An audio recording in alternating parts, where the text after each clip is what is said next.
Sunog, sunog. Dari banda sa may kuan.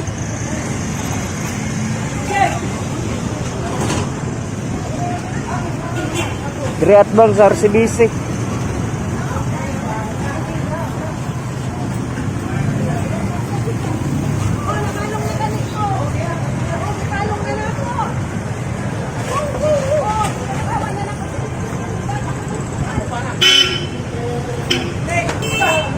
Dah, kusog na gyud.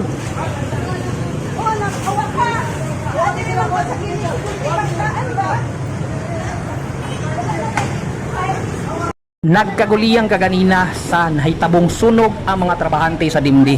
Diriya mismo sa gilid sa Dimdi Appliance, sakop yapon ni sa Dimdi na negosyo, ang kaning mismong mga karton na gitapok sa gym dipat o gym equipments na mga baligya diriya mismo sa atubangan sa Dimdi na building. So sakop yapon sa Dimdi na negosyo, no, kaning fitness dipat na mga karton ang gipangtapok diriya mismo nagsugod ang sunog diriya nila gitapok og ni sila maoy hinungdan na pagkasunog. So na kurat ko sa pagchat sa ko asawa kaganina kay nagchat siya na nasunog daw ang sa pikas sa building sa Dimdi. So mao to nagdali ko ganhi. So mao ni ako nabta na karon diriya human na mahinoon ang sunog og na fire out naman hinoon ang mismong sunog.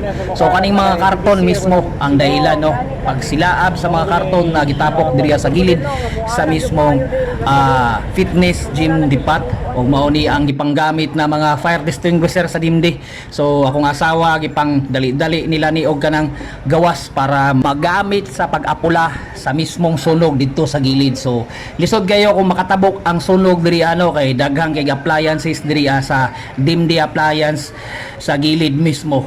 So sa main, so mao ni ang mga appliances na makita nyo diri kung asa nagtrabaho ko asawa. So diri na side siya nasunog, no, kaning dra sa may unahan mo na ang fitness dipat o mga gym equipments na ginabaligya pod sa mismo sa ilahang amo. So mao ni ang Dimdi Appliance. So tapad ra jud. So may gani kay nadali po no, nagtinabang ay mga tao para makontrol dayon ang mismong sunog diri dapita.